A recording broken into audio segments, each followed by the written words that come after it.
नमो विष्णु पादाय कृष्ण कृष्ण कृष्ण वेदांत स्वामी के नामे नमस्ते सारस्वती देवी गौतमी प्रचारिणे निर्विशेष शून्यवादी पश्यते देशकारिणे वंशाकल्पतरुभ्यश्च कृपासिन्धुभ्यो च पतितानां पापनित्य वैष्णवेभ्यो नमो नमः। हे कृष्ण करुणा सिंधु दीनबंधु जगत्पते गोपीश गोपीकांत राधा कांता नमस्ते तत् कांचन करांगी श्री राधे वृंदावनेश्वरी विश्वनाथ सुप्रभु प्रणमामि हरिप्रिय जय कृष्ण चैतन्य प्रभु नित्यानंद श्री अद्वैत श्रीमती भक्तिवृंद। हरे कृष्ण कृष्ण कृष्ण हरे हरे हरे राम ये कृष्ण महामंत्र की जय श्री प्रभुपाद की जय। कोई वीडियो ऑन रखे तो अच्छा है क्योंकि आज स्लाइड नहीं है इसलिए। ओके, मैं किसी को देखी बोलूँ तो अच्छा है। ओके,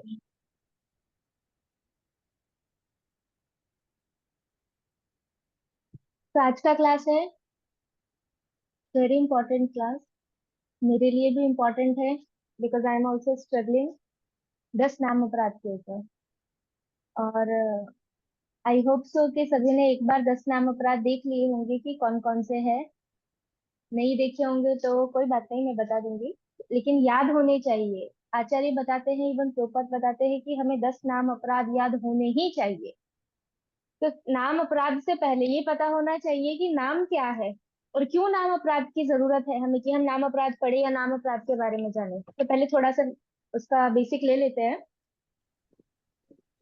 हम जो चैंटिंग कर रहे हैं हरे कृष्ण महामंत्र का, जब ये हरे कृष्ण महामंत्र खुद भगवान ने दिया है, कृष्ण ने दिया है। ये कोई साधारण मंत्र नहीं है और ना ही ये कोई ऐसा मंत्र है जो भगवान हर एक मिनट उन्नत कर।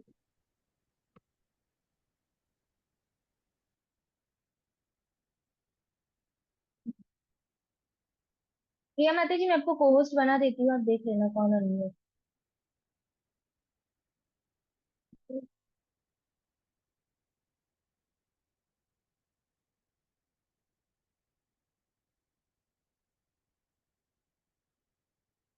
ओके, तो ये कोई साक्षात ये कोई साधारण मंत्र नहीं है। आजकल हम क्या देखते हैं, जिसका जो मन आता है।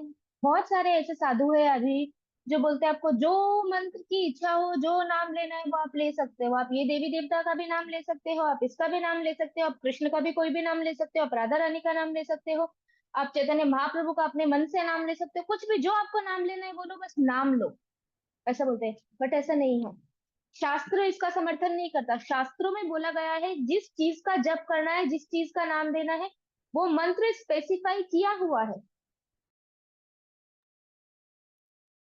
स्क्रीन पे मैं दिख रही हूँ प्रिया माता जी या आप दिख रहे हो? सभी को क्या दिख रहा है? आप आप दिख रहे हो। आप दिख रहे हो माता जी। आप अपने आप को फ्री कर दीजिए माता जी। ठीक मैं है ठीक है ओके ओके फाइन, ठीक है। तो महाप्रभु चैतन्य महाप्रभु, महाप्रभु किस लिए आए थे? महाप्रभु कौन है? साक्षात कृष्ण भगवान। क्यों आए हैं? केवल और केवल हरे कृष्ण महामंत्र देने के लिए। चैतन्य महाप्रभु के आने का और कोई उद्देश्य नहीं था। महाप्रभु ने बहुत सारी फिलॉसफी दी है, जो भी शास्त्र दिए हैं वो क्यों दिए हैं? ताकि हम हरे कृष्ण महामंत्र अच्छे से कर सके। प्रभुपाद बोलते हैं, प्रभुपाद का एक लेक्चर है चैतन्य चरितामृत पे, उसमें प्रभुपाद बोलते हैं हरे कृष्ण महामंत्र इनफ है, किसी और चीज की आवश्यकता है ही नहीं, कुछ करने की जरूरत नहीं है। अगर कोई अपराध रहित जप कर रहा है तो वो अपराध हम ना करें और उन अपराधों को टाल सके, इसी के लिए इतनी सारी फिलॉसफी, इतने सारे शास्त्र दिए गए हैं। क्योंकि अगर हमें शास्त्रों का ज्ञान नहीं है तो हम अपराध रहित जप नहीं कर सकते, वो असंभव है, इम्पॉसिबल है। अभी जब हम 10 नाम अपराध पढ़ेंगे तो पता चलेगा इतने शास्त्र पढ़ने के बाद भी हम कितने अपराध करते हैं। तो इसीलिए हरे कृष्ण महामंत्र कोई साधारण नहीं है, भगवान खुद आए हैं। चैतन्य महाप्रभु खुद जप करते थे। चैतन्य चरितामृत में, चैतन्य भागवतम में वर्णन आता है कि महाप्रभु खुद, जैसे हम 16 माला करते हैं तो नियमित है कि हमें 16 माला करनी है, वैसे ही महाप्रभु भी फिक्स्ड राउंड बीड्स के ऊपर करते थे। उसके बाद वो अपनी सारी दिन की एक्टिविटीज करते थे। तो भगवान खुद यहाँ पे आके बता रहे हैं कि जप करना कितना इंपॉर्टेंट है। महाप्रभु क्लियर बोले वी शुड चैंट हरे कृष्ण महामंत्र, क्योंकि ये मंत्र है। ये सिर्फ भगवान का नाम नहीं है, ये मंत्र भी है और ये साक्षात कृष्ण है। और कलयुग की में यही है, कलयुग में इसके अलावा कुछ भी नहीं है। अगर हम कलयुग में दूसरे नाम का सहारा ले रहे हैं, कुछ भी कर रहे हैं, तो भी आपको अगले जीवन में आके हरे कृष्ण महामंत्र का शेल्टर लेना ही पड़ेगा, क्योंकि ये ही कलयुग का मंत्र है। वो अब हम आगे देखेंगे कि कैसे कलयुग का ये मंत्र है। उसके बाद है कि जैसे मैंने बताया कि बलदेव विद्याभूषण ऐसे बताते हैं कि अपने मन से कोई भी मंत्र नहीं घट लेना चाहिए, कि चलो मुझे भगवान का ये नाम पसंद है, मुझे भगवान का नाम श्याम सुंदर पसंद है तो मैं राधा श्याम सुंदर, राधा श्याम सुंदर, ऐसा। मुझे नरसिंह भगवान पसंद है तो मैं नरसिंह भगवान की माला करूंगी, मुझे रणछोड़ राय पसंद है तो मैं रणछोड़ राय की माला करूंगी, ऐसा नहीं है। हम हरे कृष्ण महामंत्र कर रहे हैं, उसमें सब आ गया है, उसमें कोई भी चीज बाकी नहीं है। इसलिए हमें अपने मन से कोई मंत्र नहीं बनाना चाहिए, क्योंकि मंत्र आता है परंपरा से, और परंपरा से मंत्र आता है, इसलिए उस मंत्र में इतनी शक्ति होती है।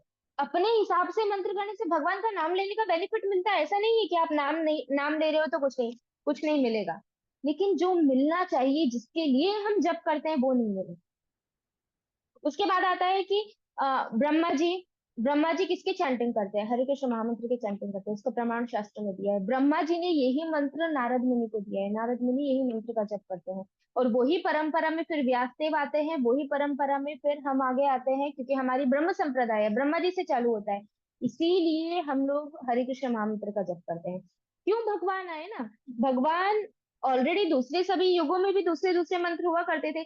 कलयुग में भगवान आके स्पेशली स्पेशली भगवान ने हरे कृष्ण महामंत्र दिया है। अभी हरे कृष्ण महामंत्र दूसरे मंत्रों से कैसे अलग है, वो हम लोग देखेंगे।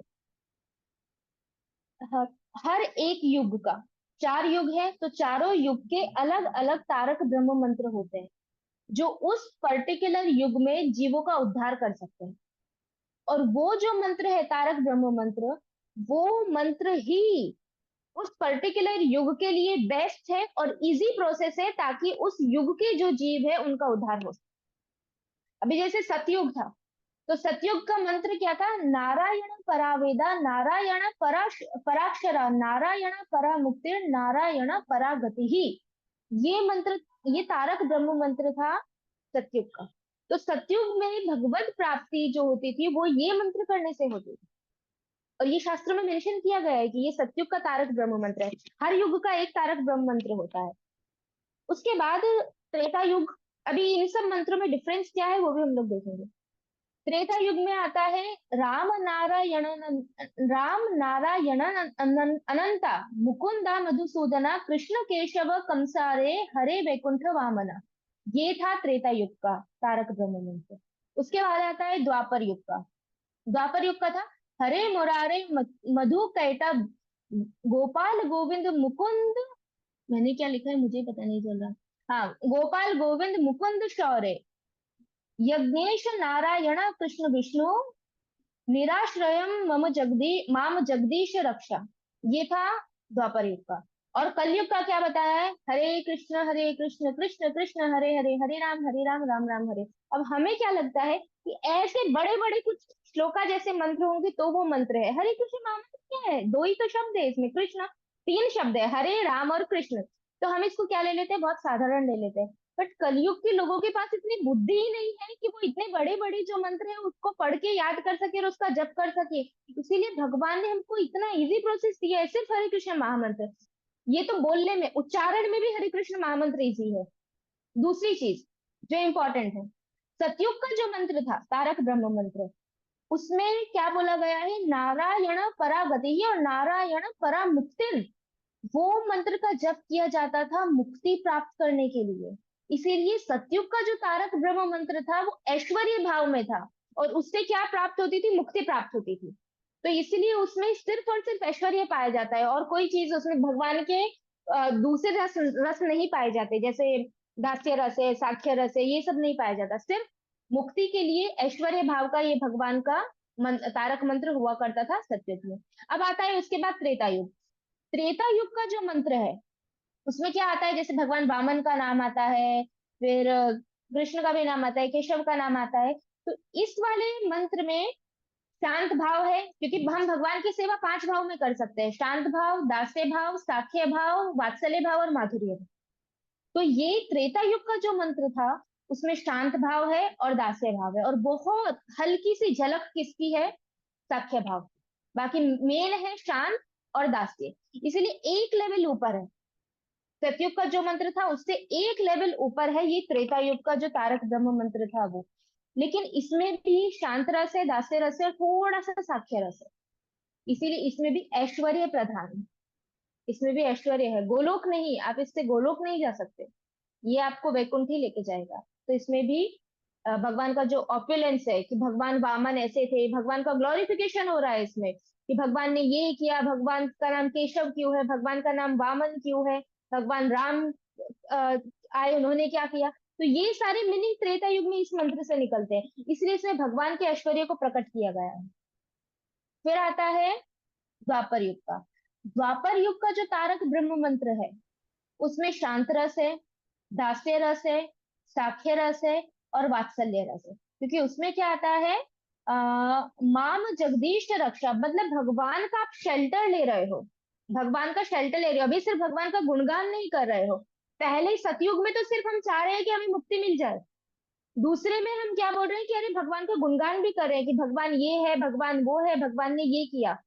तीसरे तीसरे युग में, द्वापर युग में क्या कर रहे हैं, भगवान के गुणगान के साथ साथ अभी क्या कर रहे हैं कि भगवान आप हमारी रक्षा करो, हम आपकी शरण ग्रहण करते हैं, अभी सरेंडर आ रहा है इसमें, शरणागति भी आ रही है। इसीलिए ये वाला जो मंत्र है उसमें चार रस पाए जाते हैं, शांत, दास्य, साक्य और वात्सल्य।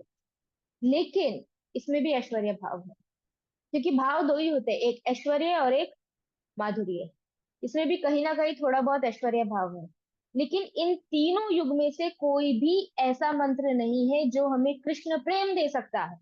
माधुर्य भाव केवल और केवल सिर्फ हरे कृष्ण महामंत्र में है, और हरे कृष्ण महामंत्र में सिर्फ माधुर्य है। माधुर्य रस के अंदर सारे रस आ जाते हैं, माधुर्य रस में शांत रस भी आ जाता है, दास्य भी आ जाता है, साक्ष्य भी आ जाता है, वात्सल्य भी आ जाता है। लेकिन बाकी तीनों युग में कोई भी मंत्र आपको माधुर्य प्रेम नहीं देता। माधुर्य प्रेम का मतलब क्या है, राधा रानी का जो भाव है कृष्ण के प्रति, ब्रज का जो भाव है, गोपियों का जो भाव है भगवान के प्रति, जो कृष्ण प्रेम है, वो कृष्ण प्रेम आपको कोई मंत्र नहीं दे सकता एक्सेप्ट हरे कृष्ण महामंत्र।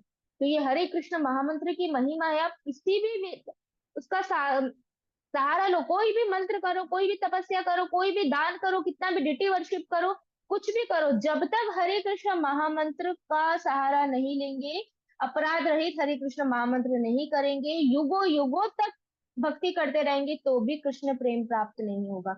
भगवान ने कृष्ण प्रेम प्राप्त करने का एकमात्र साधन दिया है हरे कृष्ण महामंत्र, दैट्स इट। वहीं पे सब स्टार्ट होता है और वहीं पे सब खत्म। इसीलिए हमें पता होना चाहिए कि हमारी भक्ति का जो मूल है वो हरे कृष्ण महामंत्र है। तो हमारा पूरा फोकस होना चाहिए कि हम दिन की सारी एक्टिविटीज करते करते हमें हरे कृष्ण महामंत्र तो करना ही है। ऐसा बोला गया है, आचार्य भी बताते हैं, शास्त्र में वर्णन है कि कलयुग में डिटी वर्शिप सक्सेसफुल नहीं है, तपस्या सक्सेसफुल नहीं है, धामवास सक्सेसफुल नहीं है, कोई भी विधि सक्सेसफुल नहीं है भक्ति की। लेकिन अगर आपको वो विधि सक्सेसफुल करनी है तो हर विधि के साथ आपको भगवान का नाम जोड़ना पड़ेगा। हम डिटी वर्शिप कर रहे हैं और चैंटिंग करते करते कर रहे हैं तो वो डिटी वर्शिप सक्सेसफुल है। हम भगवान की सेवा कर रहे हैं तो हम सेवा के साथ साथ चैंटिंग जरूरी है। इसीलिए जो जब हम करते हैं या हम भगवान का जो नाम ले रहे हैं, वो नाम से सारी भक्ति की विधियां सक्सेसफुल होती है कलयुग में। तो ये हरे कृष्ण महामंत्र की महिमा, हरे कृष्ण महामंत्र के बिना कुछ भी नहीं है। अगर आप चैंटिंग नहीं कर रहे, आप दुनिया के सारे काम कर रहे हो, यू हैव नथिंग। श्रम एव ही केवलम हो जाएगा, वो लिटरली श्रम एव ही केवलम हो जाएगा। और आपको अल्टीमेटली जब तक नाम का शरण नहीं लोगे, क्योंकि कलयुग में नाम ही भगवान है, भगवान खुद बोलते हैं ऐसा कि नाम नाम कारी बहुधा निज सर्व शक्ति, भगवान ने अपनी सारी की सारी जितनी शक्ति है, सारी शक्ति उन्होंने हरे कृष्ण महामंत्र में दे दी है। सब कुछ हरे कृष्ण महामंत्र आपको सब कुछ दे सकता है, A to Z। लेकिन हमें वो हरे कृष्ण महामंत्र से कुछ भी नहीं मांगना। अगर हम कुछ मांगेंगे तो वो अपराध हो जाएगा, वो हम आगे जाके देखेंगे। इसीलिए अपराध के बारे में जानना जरूरी है। बहुत सारे लोग चैंटिंग करते हैं, हाँ चैंटिंग कर रहे हैं मुझे ये चाहिए, चैंटिंग कर रहे हैं मुझे ये चाहिए, चैंटिंग करते करते मुझे यहाँ जाना है, मुझे ये चाहिए, ये आप क्या कर रहे हो, दिस इज ऑफेंस, ये अपराध है। तो अभी अपराध के बारे में हम लोग, इसीलिए अपराध के बारे में पढ़ना जरूरी है। प्रभुपाद बोलते हैं, आचार्य बोलते हैं, इवन मैंने जिनका रेफरेंस लिया परम पूज्य गौर गोविंद स्वामी महाराज, वो भी बताते हैं कि हमेशा जप करने बैठो और तो उससे पहले 10 नाम अपराध पढ़ो, उसके बाद जप करने। उससे आप काफी हद तक नाम अपराध टाल सकते हो। उसके अलावा अब हम देख सकते हैं कि बहुत सारे मंदिरों में मंगला आरती होती है, तो मंगला आरती के बाद 10 के 10 नाम अपराध बोले जाते हैं, पर वो भी हमें ध्यान से सुनना चाहिए और ध्यान से बोलना चाहिए। ऐसा नहीं कि हमें याद हो गए तो हाँ हाँ हाँ बोल दिया। एक एक के बारे में सोचो कि मुझे ये भी नहीं करना, ये अपराध नहीं करना, ये अपराध नहीं करना, तब जाके आपका नाम नाम इम्प्रूव होगा। वरना हरिनाम ऐसा नहीं है कि हमने हरिनाम का शरण ले लिया तो हम एक जन्म में, 2 जन्म में, 3 जन्म में भगवत धाम चले जाएंगे। भक्ति विनोद ठाकुर बताते हैं millions of life time, millions मतलब लाखों लाखों करोड़ों करोड़ों लाइफ आपकी गुजर जाएगी, चली जाएगी, अगर आप ढंग से हरिनाम नहीं करोगे। अभी हम क्या क्या गलतियां करते हैं वो हम देखेंगे आगे। अब एक प्रश्न होता है, एक क्वेश्चन होता है, ये तो पता चल गया कि हरे कृष्ण महामंत्र सब कुछ है। अब है कि ठीक है, जब हरे कृष्ण महामंत्र में सब कुछ है, वो सब कुछ कर सकता है, तो फिर हमें गुरु की शेल्टर लेने की जरूरत क्या है? गुरु की शरण की क्या जरूरत है? कि शास्त्र में बोला है कि हरे कृष्ण महामंत्र में कोई रिस्ट्रिक्शन नहीं है, कोई भी ले सकता है और महामंत्र अपना फल देगा, तो फिर गुरु की आवश्यकता क्या है? तो उसमें बताते हैं कि गुरु की आवश्यकता इसीलिए है कि अगर आपको हरे कृष्ण महामंत्र मुक्ति तक पहुंचा देगा, आपको लिबरेशन आपको मिल जाएगा, बिना दीक्षा लिए, बिना गुरु के शरण लिए आप मुक्ति तक पहुंच जाओगे, वैकुंठ चले जाओगे। लेकिन अगर आपको कृष्ण को प्राप्त करना है, आपको राधा रानी को प्राप्त करना है, आपको गोलोक जाना है, तो कंपलसरी गुरु के शरण लेना जरूरी है। गुरु के आश्रय के बिना आप कृष्ण प्रेम प्राप्त नहीं कर सकते। वो कृष्ण प्रेम प्राप्त करने के लिए तो गुरु का आश्रय लेना 100% कंपलसरी है। इसीलिए जब रूप गोस्वामी भक्ति रसामृत सिंधु में बताते हैं भक्ति के जो 64 अंग है, उसमें स्टार्टिंग में बोलते हैं गुरु पाद आश्रय, गुरु की शरण लेना। गुरु के शरण लिए बिना आप महामंत्र करोगे, चैंटिंग करोगे, वो फल नहीं देगा। क्यों? क्योंकि वो परंपरा में आ रहा है। परंपरा में आपको जुड़ना पड़ेगा, तब आपको कृष्ण मिलेंगे। कृष्ण ऐसे नहीं है चलते फिरते, हमारी कोई लागवत नहीं है कि कृष्ण आप हमें मिल जाओ, हम आपका ये करें वो करें, नहीं। आपको कृष्ण तभी मिलेंगे जब आपके गुरु रिकमेंड करेंगे।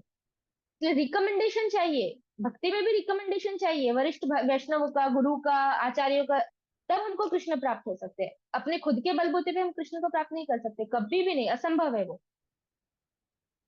तो अब हम देखेंगे कि नाम है तो हम जो चैंटिंग करते हैं, भगवान का नाम लेते हैं, इवन एक और चीज बोली जाती है कि जब हम चैंटिंग करें तो हमें लाउडली चैंटिंग करना चाहिए, जोर से करना चाहिए। जोर से मतलब जैसे चैंटिंग करते हैं, एटलीस्ट खुद को तो सुने, हरे कृष्ण कृष्ण कृष्ण हरे हरे, हरे राम राम राम हरे हरे, एटलीस्ट इतनी स्पीड से। और 7 से 8 मिनट एक महामंत्र में लगनी चाहिए। अगर किसी का 5 मिनट में हो जाता है, यू आर टू फास्ट, बहुत फास्ट है। 5 मिनट में महामंत्र तो ऐसा होगा, ये हरे कृष्ण राम राम हरे हरे, उसमें आधे राम आधे कृष्ण उड़ जाएंगे, आधे हरे उड़ जाएंगे, तो ये महामंत्र पूरा है ही नहीं। तो उसका मतलब तो आपको वो महामंत्र आप पूरा चैंटिंग ही नहीं कर रहे हो, महामंत्र प्रॉपर बोल ही नहीं रहे हो, ये तो अपराध है। फिर से आप अपराध कर रहे हो।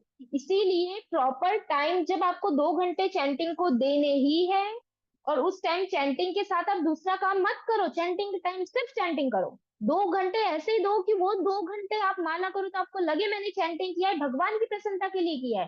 ठाकुर जी आपको देख रहे हैं आप कैसा जप कर रहे हो, सोते सोते कर रहे हो, ढिलते डुलते कर रहे हो, मोबाइल के साथ कर रहे हो, किसी से बात करते करते कर रहे हो, मन मन में कर रहे हो, सब भगवान देख रहे हैं।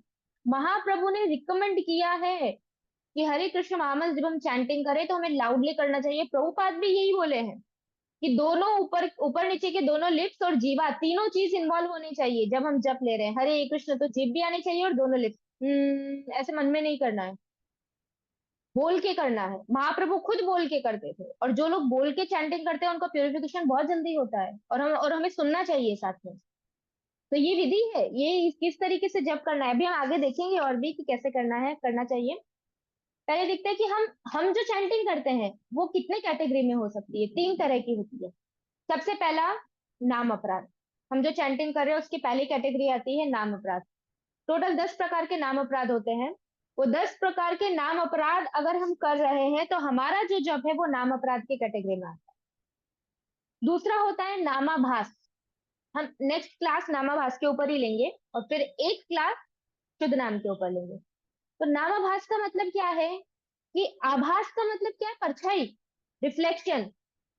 भगवान बोले हैं कि भगवान और उनका नाम अभिन्न है, सेम है, कोई डिफरेंस नहीं है। हरे कृष्ण महामंत्र Thakur ji, they both are one. और वो भी ठाकुर जी कौन, हरे कृष्ण महामंत्र में कौन कृष्ण, ब्रज वाले कृष्ण, राधा श्याम सुंदर, वो साक्षात हरे कृष्ण महामंत्र है। तो हमें ये चीज का हल्का अनुभव हो जाता है, लेकिन वास्तविक अनुभव नहीं होता, इसीलिए उसको परछाई बोला गया है। बट अपराध में तो कुछ भी पता नहीं चलता, परछाई में कम से कम पता तो है कि किसी चीज की परछाई है, तो कभी ना कभी आगे बढ़ सकते हैं। तो नामाभास एक लेवल आगे होता है। जब हम 10 के 10 नाम अपराध टाल देते हैं, हमारा एक भी नाम अपराध नहीं होता, तब हम सेकेंड लेवल पे पहुंचते हैं। सेकेंड लेवल पे आता है नामाभास। नामाभास पे जैसे ही कोई भक्त पहुंचता है, तो इंस्टेंट, इमीडिएटली उसकी मुक्ति गारंटी हो जाती है। अगर वो नामाभास पे पहुंच गया और उसकी मृत्यु हो गई, तो वो वैकुंठ जाएगा, गारंटी। 110% वो वैकुंठ जाएगा, चाहे उसने कभी भक्ति नहीं भी की हो, कुछ भी हो, लेकिन अगर उसके मुंह से नामाभास का एक भी नाम निकल गया, तो उसका वैकुंठ गारंटी है। गोलोक नहीं जाएगा, बट वैकुंठ को चला जाएगा। जैसे अजामिल, अजामिल ने क्या किया, भक्ति नहीं की, कुछ नहीं किया, लेकिन उसने क्या किया, नारायण बुलाया, अपने पुत्र को बुलाया, भगवान को नहीं बुलाया। उसको भय था मृत्यु का, तो उसने भगवान के नाम का सहारा नहीं लिया मृत्यु से बचने के लिए, उसने अपने पुत्र को बोला, लेकिन नाम तो भगवान का उच्चारण किया। तो जैसे ही नामाभास कोई के स्तर पे कोई आता है, मतलब वो 10 नाम नहीं करता, 10 नाम अपराध नहीं करता, तो वो जो भी नाम लेगा वो नामाभास होगा। और नामाभास का एक नाम लेते ही इंस्टेंट, उसी क्षण आपके सारे के सारे पाप कर्म नष्ट हो जाते हैं। ऐसा बोलते कहा है कि नामाभास के स्तर पे पहुंचते ही आपके सारे प्रारब्ध, पिछले आपके जितने भी करोड़ों करोड़ों जन्मों का जो कोटा था पापों का, वो इंस्टेंट नष्ट हो जाता है एक नाम से। आपने 10 नाम अपराध टाल दिए, और आपने, आपके मुंह से एक नामाभास निकल गया, कृष्ण, बस आपने इतना बोला, इंस्टेंट आपके करोड़ों अरबों खरबों जितने जन्मों से आप यहाँ हो, आपने जितने पाप कर्म किए वो एक क्षण में नष्ट हो जाते हैं। ये नामाभास का फल है। और ये नामाभास का पता कैसे चलेगा, कि जब हम नामाभास पे पहुंच जाते हैं, तो आपके लाइफ में कोई भी प्रॉब्लम्स नहीं आएगी, शरीर में कोई दुख नहीं आएगा, कोई बीमारी नहीं आएगी, कुछ भी नहीं होगा। क्यों? क्योंकि हमें बीमारियां, हमारी लाइफ में समस्याएं क्यों आती है, क्योंकि हमारे प्रारब्ध कर्म है जिसका फल हमें मिल रहा है। और अगर हम नामाभास पे पहुंच गए, तो ये सब निकल जाएगा, और हम तुरंत मुक्ति के लिए एलिजिबल है। फिर आप शरीर छोड़ोगे तो आप सीधा वैकुंठ जाओगे, आपको विष्णुदूत लेने के लिए आएंगे। तो ये नामाभास है। पर नामाभास बड़ी चीज नहीं है, क्यों? क्योंकि नामाभास से भी पतन हो सकता है। आप नामाभास पे पहुंच गए, आपने अपराध किया, फिर नीचे गिर जाओ, फिर वापस ऊपर जाने में टाइम लगेगा, क्योंकि अपराध कर दिया। इसलिए नामाभास जो है वो सेफ, सेफ जोन नहीं है। तो ये सेकंड है, सेकंड टाइप का नाम है। थर्ड आता है शुद्ध नाम। प्रभुपाद ने हमें क्या बोला है, हमें शुद्ध नाम लेना है। चैतन्य महाप्रभु ने क्या बोला है, we should chant the pure holy name, हमें शुद्ध हरि नाम का जप करना है। मतलब हमें ना नामाभास पे जाना है, नामाभास पे रहना नहीं है, और नाम अपराध टालने हैं। तो जब हम नाम अपराध टालेंगे, तो हम पहले नामाभास पे जाएंगे, और फिर भगवान की कृपा से हम वहां से शुद्ध नाम पे आ सकते हैं। तो ये है शुद्ध नाम। कृष्ण प्रेम केवल और केवल शुद्ध नाम दे सकता है। आपने एक बार शुद्ध नाम दे दिया, you are eligible for Golok Vrindavan. Just one pure name, शास्त्र में बार बार बोला जाता है, एक नाम लेने से ये हो जाएगा, एक नाम लेने से, वो एक नाम की जो बात होती है ना, वो एक शुद्ध नाम की बात होती है। हम तो दिन में इतने, हम सोचते हैं कि हम दिन में कितना नाम लेते हैं, बट हम सारे के सारे नाम नाम अपराध लेते हैं। अब हम लोग पढ़ेंगे 10 नाम अपराध, जिसमें से हमें एनालाइज करना है खुद को, दूसरों को नहीं करना है। हाँ, मैंने देखा था ये ऐसे जप करती है, ये ऐसे जप करता है, ऐसे नहीं, हमें ये देखना है ये 10 नाम अपराध में से हम कौन सा अपराध सबसे ज्यादा कर रहे हैं। वो इम्पोर्टेंट है, क्योंकि जब पता चलेगा कि कहाँ पे हमारी गाड़ी रुकी हुई है, तभी तो हम वहां पे प्रिकॉशन ले सकते हैं। तो सबसे पहला नाम अपराध है साधु निंदा। जो भक्त प्रचार में लगे हुए हैं, सिंसियरली भगवान की सेवा कर रहे हैं, उसके बाद वो वैष्णव है, और फुल्ली डेडिकेट किया हुआ है, मतलब भगवान को पूर्ण पूर्ण शरणागत है, ऐसे भक्तों की निंदा करना नाम अपराध है। अब हम सोचेंगे हम तो वैष्णव को बोल रहे हैं, नाम अलग है वैष्णव अलग है, नहीं। ये 10 नाम अपराध में से सबसे पहला नाम अपराध क्या है, साधु निंदा। तो साधु निंदा नहीं करनी है। साधु निंदा वाचा मुंह से बोल के भी नहीं करना है। साधु निंदा हमें मानसिक भी नहीं करनी है। कलयुग में मानसिक रूप से किए गए पाप का फल नहीं मिलता। आपने मन में सोचा मैंने इसको मार दिया, मैंने ये किया, मैंने ये पशु को मुझसे मर गया, मैंने झूठ बोला, ये सब जो भी ये पाप है, तो ये पाप आप मन में कर रहे हो तो उसका फल नहीं मिलेगा। लेकिन मन में किए हुए अपराध का फल तो मिलेगा। ऐसा नहीं है कि मन में अगर हमने हमने मन में किसी वैष्णव का अपराध कर दिया, अरे ये तो ऐसा है, इसने मुझे एक बार ऐसा बोला था, छोड़ो मुझे उसे नहीं देखना, ये इसके साथ ऐसा हो जाए तो अच्छा है, आपने अपराध कर दिया, हो गया ऑफेंस। सिर्फ मन में विचार करने से आपके अपराध की काउंटिंग हो जाती है। तो इसीलिए साधु निंदा में ना तो बोलना है, ना सुनना है, और ना ही मन में विचार करना है। ये तीनों चीज से अवॉइड करना है हमें। साधु की निंदा करना, तीन प्रकार से निंदा होगी और उससे वैष्णव अपराध होगा तो आपका हरि नाम का भी पहला अपराध हो जाएगा। बहुत इंपॉर्टेंट है ये। उसके बाद दूसरा आता है अन्य देव सह विष्णु मनन। मतलब भगवान विष्णु का जो नाम है, वो नाम को किसी देवी देवता के नाम के साथ कंपेयर करना, उनके समान मानना, या तो फिर उनसे इंडिपेंडेंट मानना कि हाँ भगवान विष्णु का भी ले सकते हैं, शिव जी का भी ले सकते हैं, ब्रह्मा जी का भी ले सकते हैं, कोई भी नाम ले लो, क्या फर्क पड़ता है, नाम तो ले रहे हैं ना। बहुत सारे साधु ऐसा बताते हैं। अब किस जिसमें श्रद्धा है वो नाम ले लो, शिव जी का ले लो, ब्रह्मा जी का ले लो, दुर्गा देवी का ले लो, गणेश जी का ले लो, 33 करोड़ देवी देवता में जो देवता आपको पसंद है आप उसका नाम ले लो। लेकिन ये नाम अपराध है। आप अगर मन में भी ऐसा सोच रहे हो कि मैं भगवान विष्णु के समान, ये नाम है, शिव जी का ये नाम भगवान विष्णु के समान है, या तो फिर देवी देवताओं के जो नाम है वो अलग है और भगवान के नाम के ऊपर डिपेंड नहीं करते, तो ये भी अपराध है। क्योंकि हर एक देवी देवता का जब हम नाम लेते हैं तो वो भी अगर कोई फल दे रहे हैं तो वो भी भगवान की ही कृपा से दे रहे हैं। भगवान जब तक सैंक्शन नहीं करेंगे तब तक वो नहीं दे सकते, इसीलिए वो स्वतंत्र नहीं है, वो भी निर्भर तो करते हैं भगवान के ऊपर ही। और दूसरा, वो भगवान विष्णु के नाम के समान भी नहीं है। इसीलिए अगर हम ऐसा सोचते हैं कि किसी का भी नाम जप कर सकते हैं तो वो 10 नाम अपराध में से दूसरे नंबर का अपराध है, ऐसा बिल्कुल भी नहीं सोचना चाहिए। हरिनाम चिंतामणि में ये चीज बताई गई है कि जब हम भगवान कृष्ण की या तो विष्णु की पूजा करते हैं तो ऑटोमेटिकली सारे देवी देवताओं की पूजा उसमें आ जाती है। फिर आपको अलग से किसी देवी देवता की करने की आवश्यकता नहीं रहती कि अभी यहाँ यहाँ किया है, कोई शुभ प्रसंग है तो पहले इनकी करो, फिर इनकी करो, फिर भगवान की करो, या हमारी कुल देवी देवता ये है तो उनका करना जरूरी है, हम ये करें। आवश्यकता है ही नहीं। कोई जरूरत नहीं है करने की। शास्त्र ये बताते हैं कि हमें कोई जरूरत नहीं है करने की। और अगर बहुत हमारी ऐसी क्रिटिकल सिचुएशन है कि हमें करना पड़ रहा है तो हमें उसमें श्रद्धा नहीं होनी चाहिए। अगर हमारी श्रद्धा नहीं है तो भी हम ये चीज का उल्लंघन नहीं कर रहे हैं कि हम भगवान को 100% सरेंडर है। अगर हम किसी देवी देवता की पूजा हमें परिवार के किसी दबाव के कारण करनी पड़ रही है तो हमारे मन में यही होना चाहिए कि ये मैं फैमिली के प्रेशर से कर रहा हूँ, लेकिन इसकी कोई आवश्यकता नहीं है। मेरी श्रद्धा कृष्ण के ऊपर है, कृष्ण जो चाहिए वो मुझे दे सकते हैं, तो मुझे कृष्ण की ही शरण लेनी है। वाया वाया भी कृष्ण ही करने वाले हैं, डायरेक्ट भी कृष्ण ही करने वाले हैं, तो वाया वाया क्यों जाना, वाया वाया जाके अपनी भक्ति को मिश्रित क्यों बनाना है। आचार्य बताते हैं कि अगर दो ऑप्शन दिए जाए भक्त को कि या तो उसको एक ऐसे पिंजरे में रख दे और उसको शेर के साथ छोड़ दे और शेर उसको मार के खा जाए, और दूसरी जगह उसको ऑप्शन दिया जाए कि वो जाके किसी मंदिर में देवी देवता की पूजा करे, तो वो शेर के पिंजरे में जाना बेटर है उसके लिए। उसको मंदिर में जाके देवी देवता की पूजा नहीं करनी चाहिए। क्यों? क्योंकि हम मनुष्य जीवन का उद्देश्य क्या है? शुद्ध भक्ति प्राप्त करना। इतने जीवन से हम मिश्रित भक्ति कर रहे हैं, कर्म का मिश्र, ज्ञान का मिश्र, ये मिश्र वो मिश्र। अभी अगर आप पिंजरे में और आपको शेर मार के खा जाता है तो आप शुद्ध भक्ति की अवस्था में ही आप शरीर त्याग करते हो। कोई नुकसान नहीं है, सिर्फ शरीर बदलेगा। देवी देवताओं की वर्शिप करने जाते हो तो जो शुद्ध भक्ति का स्तर था वो मिश्रित हो गई। अब मिश्रित भक्ति से वापस शुद्ध भक्ति में आने में जन्मों लग जाएंगे। इसीलिए ये कंडीशन बहुत क्रिटिकल है। इसीलिए हमें बहुत ध्यान रखना चाहिए कि किसकी पूजा करनी है किसकी नहीं। हमारा गोल ये है तो गोल से डाइवर्ट हो जाएंगे।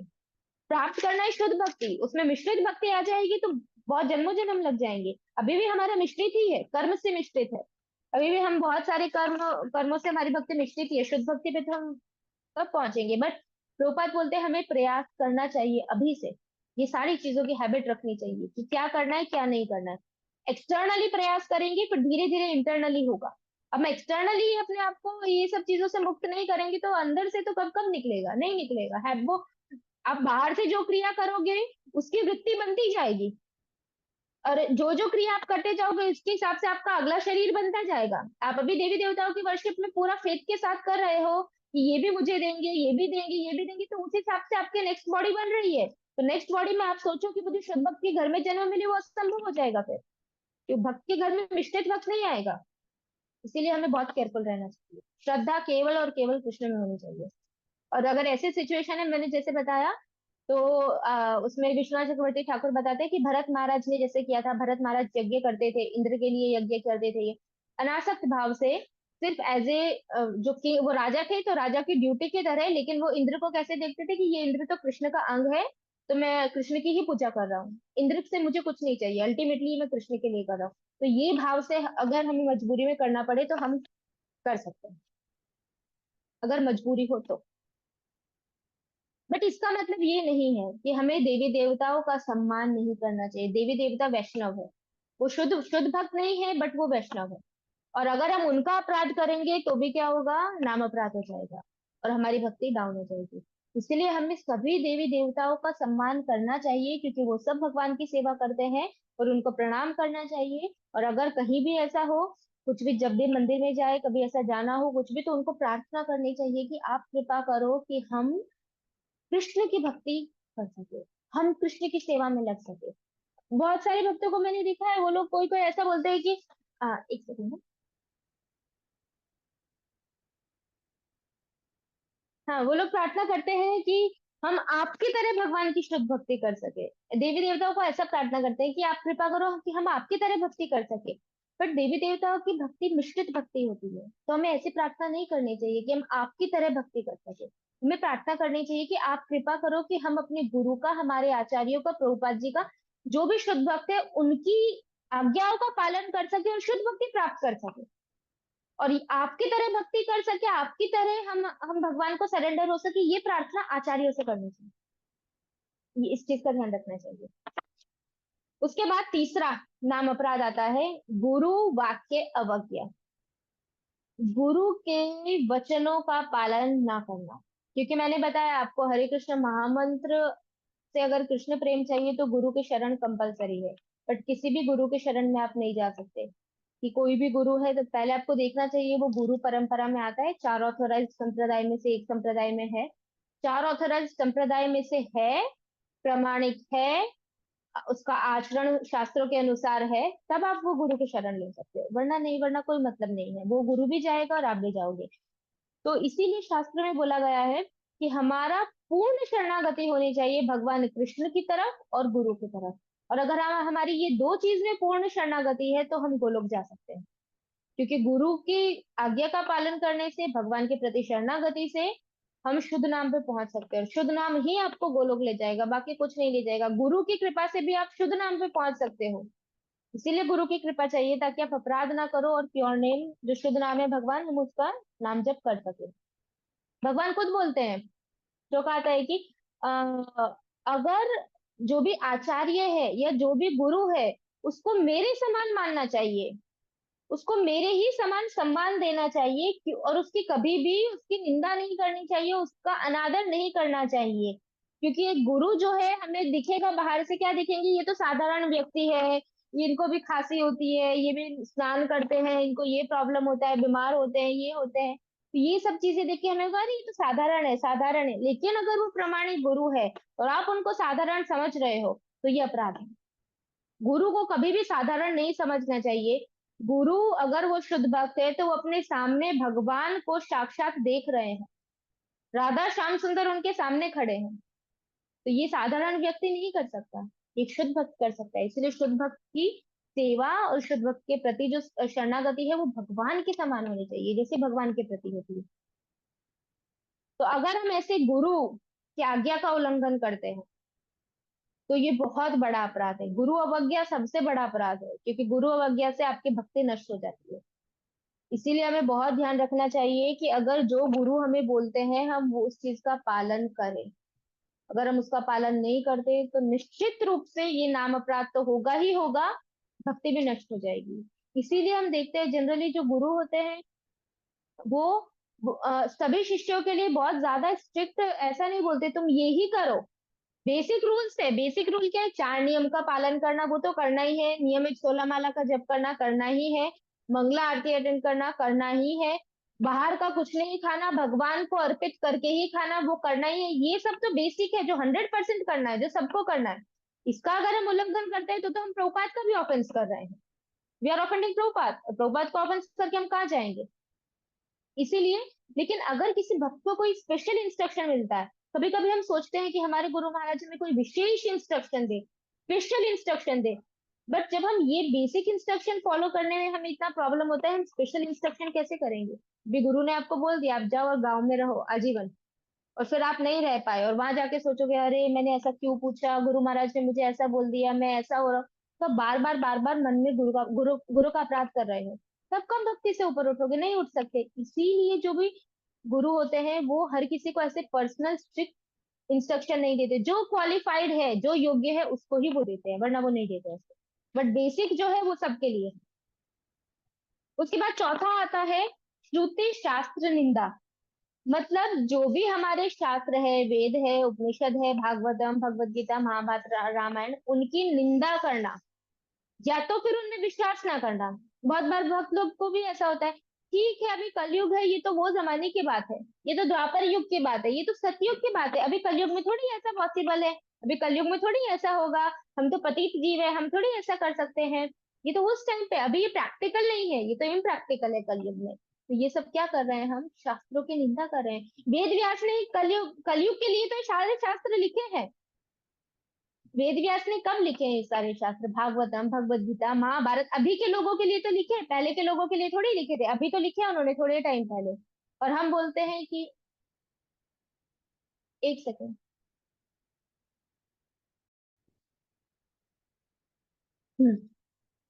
तो इसीलिए अगर हम ऐसा भी सोचते हैं कि ये शास्त्र अभी हमारे लिए एप्लीकेबल नहीं है, शास्त्र में ये चीज बोली है, जैसे स्त्रियों के लिए शास्त्रों में इतना कुछ बताया, और हम बोलते हैं अरे वो तो अभी की स्त्रियां कैसे ऐसा पालन करेगी, कैसे पतिव्रता बनेगी, कैसे स्त्रीव्रता बनेगी, कि हम तो पति का नाम लेते हैं, क्या प्रॉब्लम है? अभी कलयुग में चलता है, हम बिंदी नहीं लगाते, सिंदूर नहीं लगाते, मंगलसूत्र नहीं पहनते, स्त्री की तरह नहीं रहते। शास्त्रों में बोला रहना चाहिए इफ यू आर मैरिड, आप बिंदी नहीं लगा रहे, सिंदूर नहीं लगा रहे, there is no meaning of being married. Sindoor ना लगाना, बिंदी ना लगाना, it means you are like a widow. तो विडो विडो होना और बिंदी सिंदूर नहीं लगाना इट सेम। तब भी आपको यही करना है, अभी भी आप यही कर रहे हो।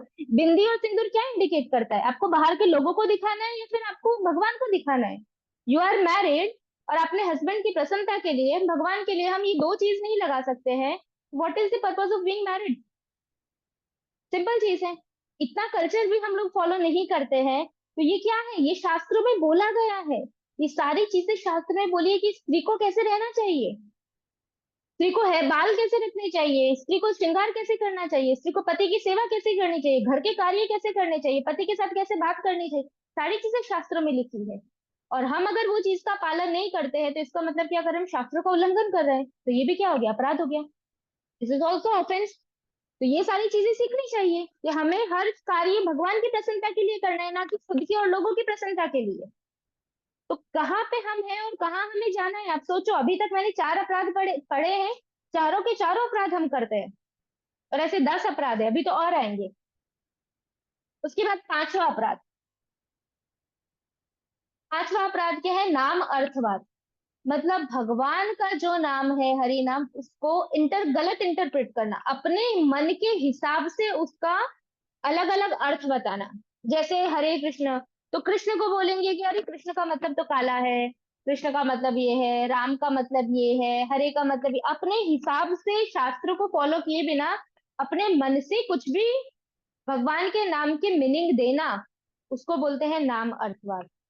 दूसरी चीज इसमें एक और आती है कि भगवान के नाम का जो ग्लोरिफिकेशन दिया है शास्त्र में, कि जैसा बोला है कि एक हरे कृष्ण महामंत्र, एक आप भगवान का नाम ले रहे हो, उसकी तुलना आप करोड़ जो सुमेरु पर्वत है, सुमेरु पर्वत जितना आप सोना दान दे दो, आप करोड़ों गाय दान दे दो, उसके बाद आप इतने जन्मों तक तपस्या करो। ये सब करने के बाद भी ये सब आप ये सारी चीजें करोगे तो भी ये सबकी तुलना भगवान के एक नाम के समान नहीं हो सकती। तो ये चीज शास्त्र में दी है। तो हमें फिर ऐसा मन में अगर विचार आता है, अरे ऐसा कैसे हो सकता है, मतलब ठीक है ये भगवान की नाम की महिमा बताने के लिए कहा गया होगा, बट सच में ऐसा थोड़ी हो सकता है। एक इतना सोना दान देना ब्राह्मणों को और करोड़ों गाय दान देना, और उसकी तुलना एक हरे कृष्ण महामंत्र का एक मंत्र बोलने की भी तुलना उसके साथ नहीं हो सकती। मतलब ये महामंत्र इतना महान है, भगवान का नाम इतना बड़ा है। तो अगर हमें इसमें डाउट आ जाता है कि हाँ ठीक है हो सकता है भगवान के नाम को थोड़ा लोग करें, भगवान का नाम ले इसीलिए तुलना दी है, तो ये भी जो पांचवा अपराध है वो अपराध में आ जाता है। ऐसा मन में विचार भी नहीं आना चाहिए कि भगवान का नाम जो है वो किसी की तुलना की है, तो वो भगवान के नाम की महिमा बढ़ाने के लिए क्या है। भगवान के नाम की महिमा कोई बता ही नहीं सकता कि कितनी है, और वो तुलना की गई है वो सिर्फ हमें एक हिंट देने के लिए दी गई है। तो उसको हमें क्या बोलते हैं, ऐसे नकारना नहीं चाहिए। जैसे भागवतम में बोला गया है कि अगर कोई व्यक्ति का चंडाल परिवार में जन्म होता है, उसके परिवार वाले सब कुत्ते को सुअर को ये सब का मीट खाते हैं, और ऐसा व्यक्ति अगर भगवान का नाम एक बार ले लेता है, और दूसरी तरफ एक ऐसा परिवार है जिसमें सब ब्राह्मण हैं, सब वैदिक यज्ञ करते हैं, शास्त्र पढ़ते हैं, लेकिन वो वैष्णव नहीं है, भगवान विष्णु की पूजा नहीं करते, तो ये जो चंडाल परिवार में जिसने एक बार विष्णु का नाम लिया है वो उस ब्राह्मण से कहीं कहीं कोटि ऊपर होता है, एक नाम लेने से। एक और श्लोक आता है, कपिल मुनि बताते हैं कि अगर कोई चंडाल परिवार में जन्म लेता है और वो भगवान का नाम लिया, उसने एक बार नाम लेने से वो ब्राह्मण का यज्ञ करने के योग्य बन जाता है। तो ये सारी चीजें, ऐसा नहीं है कि ये सारी चीजें सिर्फ नाम को ऊपर ऊपर बढ़ा चढ़ा के बताने के लिए की गई, ये वास्तव में सत्य है। ऊपर से भागवतम में ऐसा बोला है कि जिस जो अगर अभी जप कर रहा है, any devotee any person who is currently chanting, कलयुग में जो लोग भी अभी जप कर रहे हैं, वो लोग पिछले जन्म में सारे शास्त्र पढ़ चुके हैं, सारे वेद पढ़ चुके हैं, समस्त प्रकार के यज्ञ कर चुके हैं, समस्त दान कर चुके हैं, तपस्या कर चुके हैं। उसके बाद उन लोगों को ये जन्म में हरे कृष्ण महामंत्र करने का सौभाग्य प्राप्त हुआ है। तब हम सोचे अरे हमें तो याद नहीं है हमने ऐसा कुछ किया हो, हमने तो कुछ नहीं किया, हमने तो नहीं, बट शास्त्र बोल रहे हैं किया है। तो वो एग्जैक्टली किया है, ऐसा नहीं है सिर्फ बोलने के लिए किया है, वो रियल में किया है। तो इसीलिए ये जो है वो भी नामर्थवाद में आता है। अगर कोई व्यक्ति नामर्थवाद कर रहा है और हम ऐसे व्यक्ति का संग कर रहे हैं तो वो भी नामर्थवाद। अगर कोई व्यक्ति बोल रहा है अरे नहीं नहीं महामंत्र में ऐसा नहीं है, भगवान के नाम में ये नहीं है वो नहीं है, ये तो ऐसा बोला है, और आप उस व्यक्ति का संग कर रहे हो, तो भी आप वो अपराध कर रहे हो। इसीलिए ऐसे व्यक्तियों से टलना चाहिए ताकि हम पांचवा अपराध टाल सके। उसके बाद आता है छठा, नाम बले पाप बुद्धि। भगवान का नाम लेना और भगवान के नाम के बल पे पाप करना, ये होता है भक्तों में, बहुत कॉमन होता है। जैसे कुछ गलती हो गई, चल रहे हैं, चींटी पांव के नीचे चींटी आ गई और मर गई, तो दो विचार आते हैं। पहला विचार आएगा, अरे मैं जप कर रही हूँ, चींटी मेरे पाँव के नीचे आ गई तो उसका उद्धार हो जाएगा, वो भी उसको अगले जन्म में भक्ति मिल जाएगी क्योंकि वो मेरे पाँव के नीचे आके मरी। ये पहला, बहुत भक्त ऐसा सोचते हैं, ये पहला। उसके बाद दूसरा कि ओ मुझसे चींटी मर गई, कोई बात नहीं, मैं तो जप कर रही हूँ ना, मैं जब से मैं मांग तो नहीं रही, लेकिन मेरे फिर भी जप में तो उतनी शक्ति है जब अपने आप उसको मेरे उस पाप को निकाल दे। तो मतलब वो पाप किया और हमने उसको कंपेयर किसके साथ किया कि हम हरि नाम करेंगे तो वो पाप हमारा निकल जाएगा। तो ये है छठा अपराध, कि भगवान के नाम के बल पे पाप करना। हमें ऐसा सोचना नहीं, हमें हर जीव की हत्या हो रही है या हमने झूठ बोला है या हमसे कोई पाप हुआ है, तो हमें उसके लिए रिग्रेट होना ही चाहिए और गिल्टी होना चाहिए और भगवान से प्रार्थना करनी चाहिए कि हमें ये पाप का फल दो।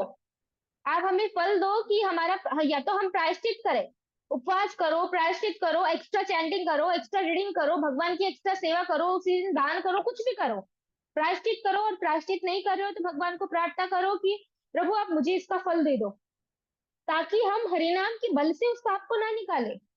ये हमारी मेंटालिटी होनी चाहिए। लेकिन हम क्या सोचते हैं, छोटे छोटे पाप तो होते रहेंगे, हरिनाम तो हम रोज करते हैं, 16 माला करते हैं, वो सब पाप तो ऐसे ही निकल जाएंगे। अनजाने में ये गए पाप हरिनाम से निकल जाते हैं, लेकिन आप जानबूझ के पाप कर रहे हो और जानबूझ के सोच रहे हो कि कोई बात नहीं मैं ये कर दूंगा तो नाम से चला जाएगा, तो ये अपराध है। तो ऐसे अपराध से हमें टलना चाहिए। और अगर ऐसा अपराध गलती से भी हो जाता है तो भी ये नहीं सोचना चाहिए कि यार ये तो हरि नाम से निकल जाएगा, तो भी क्या सोचना चाहिए, भगवान हमें आप दंड दो ताकि ये दंड से हमारा ये पाप निकल जाए। हरि नाम से केवल और केवल एक ही चीज मांगनी है और कुछ भी नहीं। हरि नाम प्रभु से केवल और केवल शुद्ध भक्ति या कृष्ण प्रेम ही मांगना है, उसके अलावा नो सेकंड ऑप्शन, कोई सेकंड ऑप्शन नहीं है। हम भगवान से सेवा मांगते हैं वो शुद्ध भक्ति है, हम भगवान से कृष्ण प्रेम मांग रहे हैं वो भी शुद्ध भक्ति है, लेकिन कोई भौतिक चीज नहीं मांगनी है, कोई भी भौतिक चीज, ये बहुत ध्यान रखना चाहिए। उसके बाद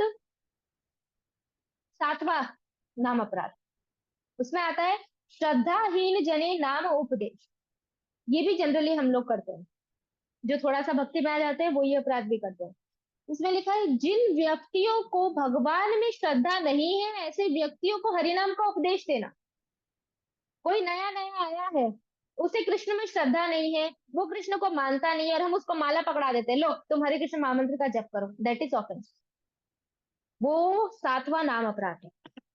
तो जब तक व्यक्ति में भगवान के प्रति या भगवान के नाम के प्रति श्रद्धा नहीं है तब तक उसको हमें भगवान के नाम की महिमा नहीं बतानी चाहिए।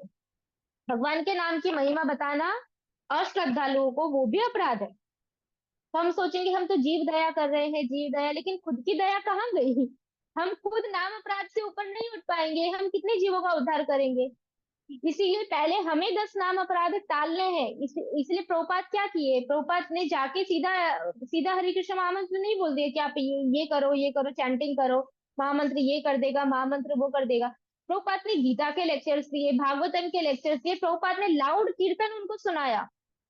जब हम संकीर्तन में जाते हैं या जब हम लाउड चैंटिंग करते हैं और सामने वाला जीव सिर्फ सुनता है, हम उनको बता नहीं रहे हैं कि ये महामंत्र क्या है, ये नहीं बता रहे हैं, लेकिन हम उनको सिर्फ कीर्तन सुना रहे हैं, तो वो कीर्तन सुनने से उनका शुद्धिकरण होता है और उनको नाम के प्रति श्रद्धा धीरे धीरे उत्पन्न हो जाती है। जब वो लेक्चर सुनते हैं भगवत गीता का, भागवतम का, तो उनकी श्रद्धा उत्पन्न हो जाती है। इसलिए स्टार्टिंग में किसी को नाम की महिमा बताने से बेटर है उनको कीर्तन सुना, या तो उनको कोई भी प्रभुपाद की बुक्स पढ़ने के लिए दो, वो बुक रीडिंग करेंगे, धीरे धीरे श्रद्धा उत्पन्न होगी, then you can tell them about the glories of holy name, तब उनको बता सकते हैं। वरना सातवां अपराध होगा, अपराध होगा, जब तक अपराध रहेंगे तब तक आप नामाभास पे नहीं पहुंच सकते। बिना बिना 10 के 10 नाम अपराध, एक भी अपराध रहेगा तो हम यहीं पर अटके रहेंगे। इसलिए एक एक अपराध निकालना है और हमको सोचना है कि हमसे कौन सा अपराध हो रहा है। फिर आठवां अपराध आता है अन्य शुभ कर्म सह हरि नाम समान। मतलब दूसरे जो वेदों में, शास्त्रों में जो दूसरे अन्य शुभ कार्य दिए गए हैं, कि जैसे कर्म कांड बताया गया है कि ये यज्ञ करने से ये प्राप्ति होती है, ये करने से ये मिल जाता है, ये करने से ये मिल जाता है, तो ऐसे सारे जो कर्म कांड के जो भी विधियां दी गई है या शुभ कार्य बताए गए हैं, ऐसे शुभ कार्यों के साथ अगर हम हरिनाम को कंपेयर करते हैं, हम अगर ऐसा सोचते हैं कि हाँ देखो ये यज्ञ करने से तो सत्य लोग चले जाएंगे, ये यज्ञ करने से तो ब्रह्म लोग चले जाएंगे, तो हरिनाम भी ऐसा है, हरिनाम करने से भी ब्रह्म लोग चले जाएंगे, ये कार्य करने से ऐसा होगा तो हरिनाम से भी ऐसा होगा। बहुत सारे लोग क्या करते हैं, हरे कृष्ण महामंत्र को एक साधन बना देते हैं। किस चीज का साधन? भौतिक इच्छा पूरी करने का। जैसे क्या बोलते हैं, आपको भौतिक ये चाहिए, आपको अच्छी पोजीशन चाहिए, चैंटिंग करो मिल जाएगा। आपको डिप्रेशन है, चैंटिंग करो डिप्रेशन चला जाएगा। आपको ये प्रॉब्लम है, चैंटिंग करो ये चला जाएगा। ये सारी चीजें क्या कर रहे हैं हम, ये हम भगवान के नाम को एक शुभ कार्य के समान करें कि आपको ये भौतिक समस्या है, नाम करो भौतिक समस्या चली जाएगी। तो ऐसा भी किसी को बोलना या खुद समझना वो भी नाम अपराध है। नाम अगर हम जब किसी को बता रहे हैं, किसी श्रद्धालु को बता रहे हैं जिसकी श्रद्धा आ गई है, तो उसको नाम के बारे में एक ही चीज बतानी है कि ये साक्षात भगवान है, कलयुग में यही भगवान है और केवल हरे कृष्ण महामंत्र का उद्देश्य है भगवान को प्राप्त करना और कुछ भी नहीं। आपको कृष्ण प्रेम चाहिए, जो जीव का स्वरूप है दास होना, उसको दास होना मतलब उसको भगवान की सेवा करनी है, तो शाश्वत रूप से भगवान के धाम में जाके भगवान की सेवा कर सके, तो वो धाम की प्राप्त, वो उस धाम को जा सके, वो भगवान को प्राप्त कर सके, वो कृष्ण प्रेम प्राप्त कर सके, शुद्ध भक्ति प्राप्त कर सके, यही केवल एकमात्र हरे कृष्ण महामंत्र का उद्देश्य है। हरे कृष्ण महामंत्र से और कुछ भी नहीं बोलना चाहिए कि हमारी ये प्रॉब्लम चली जाएगी, हमारा डिप्रेशन चला जाएगा, शादी नहीं हो रही है तो शादी हो जाएगी, ये फलाना प्रॉब्लम आ रहा है तो ये प्रॉब्लम चला जाएगा, ये दोष आ रहा है दोष चला जाएगा, घर में भूत है तो भूत चले जाएंगे, इसको शादी, इसकी शादी टूटने वाली है वो शादी बच जाएगी, ये कुछ भी नहीं, कुछ नहीं, ये सारी चीजें बोलने ही नहीं है। इसका मतलब क्या है कि हम हरिनाम भगवान को हमने एक साधन बना दिया एक भौतिक चीज की पूर्ति करने के लिए, तो ये अपराध है। इसलिए ऐसा भी नहीं बोलना है। अब हम रियलाइज कर सकते हैं कि हम कितना करते हैं ऐसा, कि हाँ हम मंत्र से ये हो जाएगा, मंत्र से ये हो जाएगा, मंत्र से हो जाएगा, तो ऐसे नहीं करना चाहिए। उसके बाद बहुत important, very very important and very very common, नाम ग्रहण समय असावधान, इन अटेंटिवनेस। प्रिया माता जी म्यूट, यहाँ पे आवाज आई।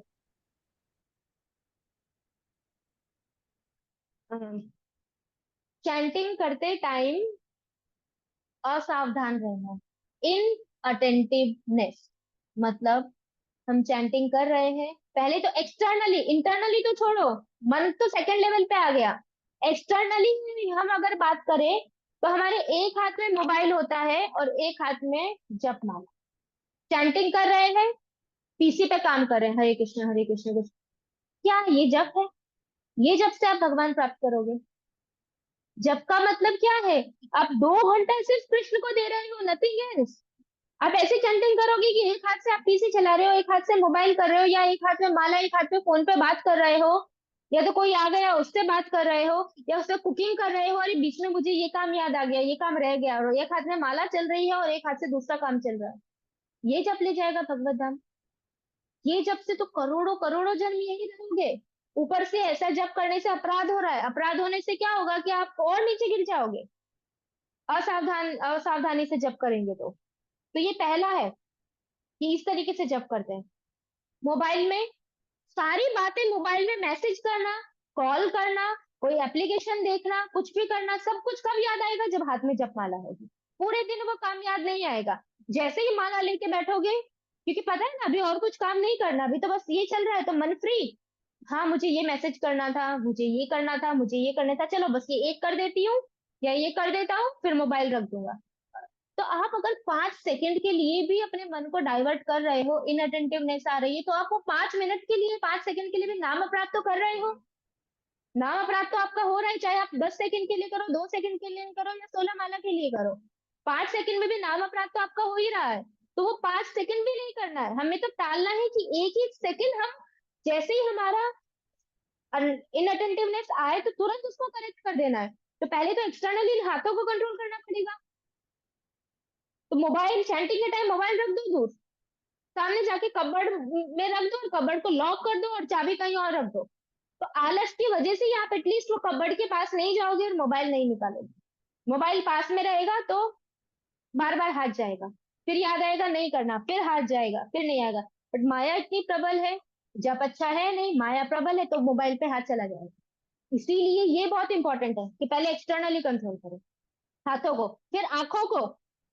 चैंटिंग कर रहे हैं, चलो हाथ कंट्रोल हो गया, फिर बल्ब को देखेंगे, फैन को देखेंगे, दीवारें देखेंगे, फिर यहाँ कोई चल रहा है वो दिखेगा, फिर कुछ कोई सामने कोई चीज दिख गई वो दिखेगा, तो ये आंखें भी खुली होगी तो यही होगा।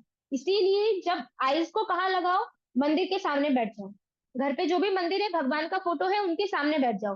ट्राई करना चाहिए आंख बंद करके जब करने का, आंख बंद करके नींद आ रही है और लग रहा है कि आंख बंद करने से नहीं नहीं अच्छा हो रहा है, तो आईज ओपन करो, भगवान की फोटो के सामने बैठ के जप, भगवान को देखो, एक एक चीज देखो कि भगवान के चरण कमल कितने सुंदर है, भगवान के आईज कितने सुंदर है, भगवान की पगड़ी कितनी सुंदर है, ये देखते देखते जप करो। आचार्यों को देख के जप करो, जगन्नाथ जगन्नाथ जी को देख के जप करो, धाम को याद करके जप करो। इतनी सारी चीजें हैं जप करने के लिए, भौतिक चीजों को देख के क्यों करना है? तो माइंड डाइवर्ट होगा आपका। तो इसीलिए ये सेकंड चीज है कि आईज को कंट्रोल करना। भूख भी लगती है, जबकि टाइम ही भूख लगेगी, तो पता है जब रोज मुझे जब के टाइम भूख लगती है तो जब करने से पहले थोड़ा प्रसाद लेके बैठो, जब करो। जब के बीच में 2 घंटे कुछ नहीं आना चाहिए, एक्सटर्नल तो कम से कम हमें अवॉइड करना चाहिए कि एक्सटर्नल प्रॉब्लम नहीं आए। भक्ति विनोद ठाकुर बोलते हैं कि पहले हमें ग्रंथि, ग्रंथि का मतलब होता है कि 4 माला को ग्रंथि बोलते हैं, कि कम से कम 4 माला का स्टार्टिंग करना चाहिए, कि एक आसन में बैठ के कम से कम 4 माला करो। 4 माला एक आसन में बैठ के हैबिट हो गई तो 8 माला करो। फिर उसके बाद दूसरी 12 माला करो, फिर 16 माला करो। तो ऐसे करके 16 माला एक आसन पे होनी चाहिए। हम एक आसन में बैठ के 16 माला भी नहीं कर सकते, हमारी गति क्या होगी? 2 माला करने पे तो इतनी पूरी बॉडी ऐसी हो जाती है कि पता नहीं जैसे कितने दिनों से वो वही पोजीशन में हम बैठे हैं। 2 माला में ऐसी हालत हो जाती है, 15 मिनट में ऐसा लगता है कितना बोझ टूट पड़ा है हमारे ऊपर। तो 2 घंटे जप करना मतलब हैबिट करो कि एटलीस्ट चलो आधा घंटा आज, एक एक महीना मुझे आधा घंटा कांस्टेंट एक आसन पे बैठ के जप करना है। और ट्राई करो कि अच्छे से, बॉडी अभी साथ है, बूढ़े हो जाओगे तो बॉडी हिलेगी डुलेगी नहीं, तब बैठ कुर्सी पे बैठ के ही जप करना है। तो अभी अगर अच्छे से आसन के ऊपर बैठ के जब कर सकते हैं तो वैसी प्रैक्टिस करनी चाहिए अभी से।